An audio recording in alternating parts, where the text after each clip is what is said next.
Hello everyone, how are you? Today I will teach about the reproduction of human being. And we all know that the human basically reproduce by sexual reproduction. That means male and female, both the organisms are there, and they produce both the sex cell. And by the sex cell, by the fertilization of the sex cell, human produce their baby.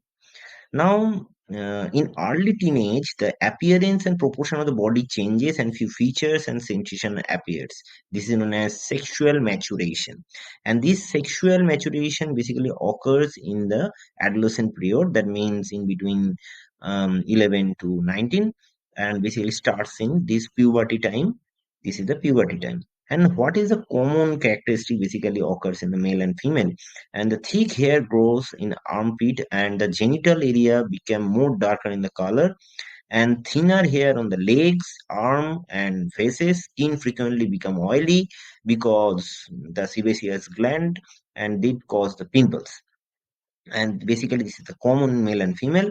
And here is the difference, the changes in the girls and boys. In the girls body, you can change the breast formation and darkening of the skin in the nipple region. And basically in this region their body becomes shrill and menstrual cycle starts. Okay. And hip burden in this region, and pubic hair growth, genital development occurs.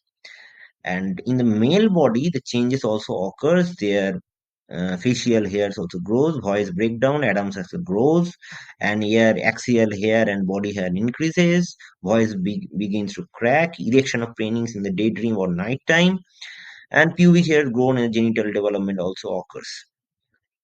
Now, the main thing, all these changes occur slowly and gradually. And basically, this is the hormone developed process, and the pattern and the duration of these changes are varied in different people. Basically, hormone release in the different body in different way. So they have different pattern of hair growth, size, and shape of breast or penis. And up to adult stage, the resource of the body are mainly used for growth, not for the maturation. Then the growth rate slow down, and in this reproductive tissue begin to mature. And this period become during the adolescent period is known as puberty. And the changes during puberty are signal of the sexual maturity. That means they are primarily and secondarily they matures their secondary organs, and so that other individual can identify them for mating. Another thing is there, this is the male reproductive system, one of the most important part. It consists of two testes and duct to deliver germ cells. And this is the most important part of the male reproductive system, the testes. The testes is basically covered by a layer, this is a scrotum. And basically testes basically comes out in the outside the body from the male body, and it is protected by a sac. This is known as scrotum. And scrotum maintain the temperature approximately 33 to 34 degrees centigrade, and this is basically necessary for sperm formation, because inside the body the temperature is 37 degrees centigrade, but in this temperature they cannot control and cannot produce the sperm. So as a result, outside the body in the scrotum it can produce sperm. Another thing produced by the testes is testosterone. It regulates the formation of sperm and changes the body during the puberty.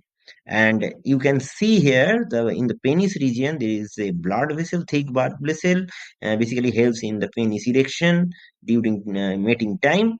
And there is a tube. This is a vast difference. This vast difference transfer the sperm into the urethra. And before urethra there is three accessory gland, helping gland. These gland are known as the seminal vesicle, prostate gland. The third one is Cooper gland or bulbourethral gland.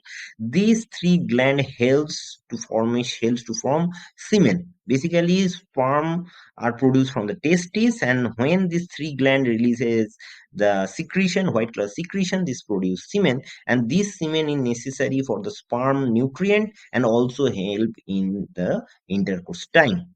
And this is very very important. Here is the sperm structure, and you can see here the sperm contain a big nucleus, and they had a bigger head, and the middle region known as middle piece, and the third region is the tail. The tail content, the middle piece contain mitochondria, which produce energy to propel this tail, and by the propulsion of the tail, the sperm can transport one place to another place in the female body, and this helps for fertilization. And the sperm contains a genetic material and which transport basically X or Y chromosome for fertilization process. Next one is the female reproductive system. The female reproductive system is very much complex. The main important thing here, the ovary, there are two ovary. These ovary releases ovum every month. Every ovary, if one in first month this ovary releases, then second month another ovary releases. But sometimes both the ovary releases ovum in a particular month. And this tube is another important thing. This is a fallopian tube or oviduct, and in the fallopian tube, the fertilization occurs mainly. And fertilization means we all know that the male and female germ cell or sperm and ovum cell fuses with each other and produce zygote. The third one important area is the uterus, and uterus is a pierced structure, and the outer region is known as perimetrium, middle region is in myometrium, and third region, the inner region is the endometrium. This endometrium region basically helps in two process. Number one process is the menstrual cycle, which occurs in the adolescence period to up to 50 years. The starting of the menstrual cycle is known as um, menarche, and the uh, finish is known as menopause. In this region, the menstrual cycle occurs, and when after intercourse, when sperm attaches with the ovum in the fallopian tube, this zygote comes here in the uterus region, implanted here, and from fetus and baby. And fourth region is the cervix. This is a very narrow region. Is cervical known as cervical canal region. And the fifth region is the vaginal region where the penis is inserted and sperm is released here. And sperm just by the help of their tail just propel into the uterus and then inserted into oviduct to fertilize the ovum. If ovum comes that particular time, the fertilization occurs. Next one, this is the pathway, and the sperm from vagina it enters into uterus, uterus to the oviduct, meet the egg, fertilize each other, produce zygote, then divided, cell division occurs, it converted into embryo, and this embryo is implanted into um, the inner layer of the uterus, and later is converted into fetus, and after the 9th month the fetus is converted into baby, and the uterus prepare every month to receive and nurture the embryo. The lining become thick and spongy. It is a rich supply of the blood to nourish the embryo. As a result, the blood layer increases in the uterus region, but if sperm does not come, this layer just release as a menstrual process. And here, if the fertilization occurs, the baby start growing.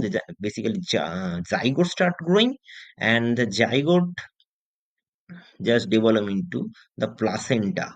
And this placenta is a thick outer layer which protect the baby from outer problem and from the outer virus or any type of thing. Basically, only the antibody can enter, and some HIV virus or coronavirus can enter, can pass the placenta. No other anything cannot pass the placenta.